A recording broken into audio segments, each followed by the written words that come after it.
There's no one like me. But there's no one like you, and that's the thing, is that there's no one like you. There's no one else like us, and I feel wholeheartedly that each one of us, there's magic within us.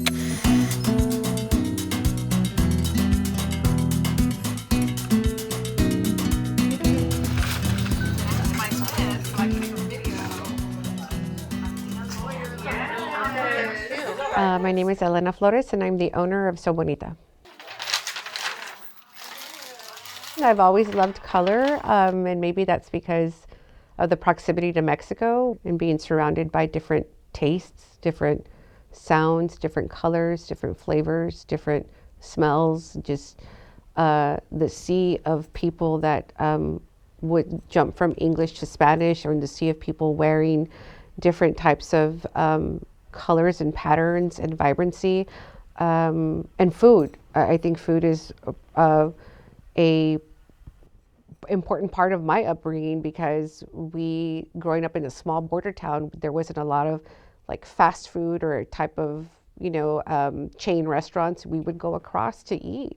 When I say color, it's not only like the color of a crayon box, but it's everything that is surrounding. It's every sense that you can imagine experiencing parts of Mexico and Texas. That's where it comes from. For me, I think the most defining moment in my life was when my mom passed away. It was very unexpectedly. And so when she passed in 2008, I think when you lose a parent, it really puts a lot of things in perspective.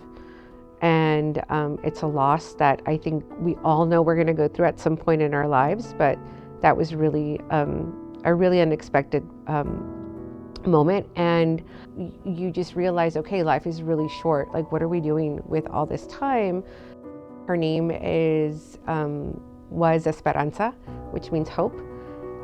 She always wanted to teach me how to sew and how to embroider. She comes from very humble beginnings, very simple background, and I would like to think that this is also a reflection of her, because she was a very colorful person in my life too, and completely inspires me till this day.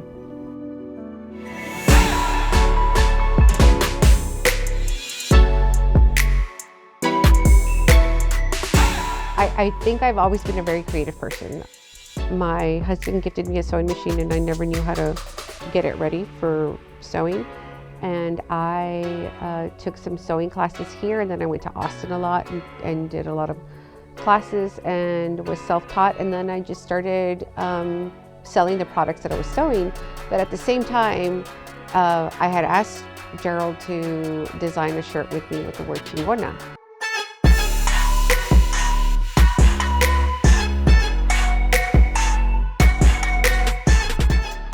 And at that time, there was a movement of women taking ownership of that word, of kind of changing the narrative. And we completely changed that. We took that word and made it to something more positive. So we combined both my sewing projects along with t-shirt designs, and I didn't know that it was going to take off. We just did it just to have fun with it. And it took off, and people were, where can I get the shirt? Where can I get the shirt? And then it was like memified, and it was just crazy. And that's when we were like, okay, we're onto something. Let's take other things that we've grown up listening and hearing, and let's make it into more t-shirt designs and more stickers or whatever. And that's how we started. And then we started doing like pop-up markets. We started very small with 11 vendors, and then we grew to like 36 and food trucks. And all this time, my goal was always to open a storefront, to create a space where I can sell my products and where I can invite other creatives and vendors that I have met throughout the way to come and sell their products too. We have products from Mexico that are handmade from different artisans, and we also sell products that are very Tex-Mexy, different vendors, Barbacoa Apparel, Que Rico, Very That, Chasing Camila. Those are just a few of the vendors that we have here. But I'm Tex-Mex. I'm from Eagle Pass, Texas, born and raised on the border. So there's a little bit of both as well as in me. You'll find a Taylor Swift sticker but you'll find a gorgeous talavera pot that was made in Puebla, Mexico, here. So that's what this store reflects, is the Tex-Mex culture of my upbringing and of those around us here in South Texas. Okay.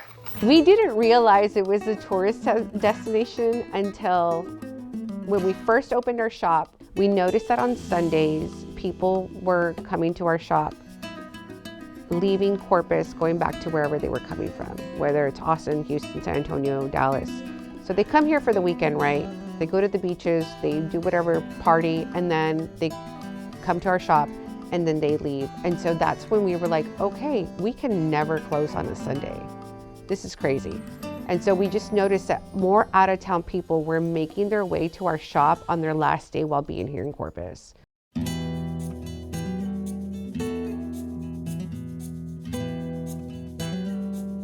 We want to continue to grow and for this community to be, to reach its full potential with the creatives and the artistic people that are here. Sometimes our customers ask us if we're going to open stores in different cities, and Corpus is the hub for us.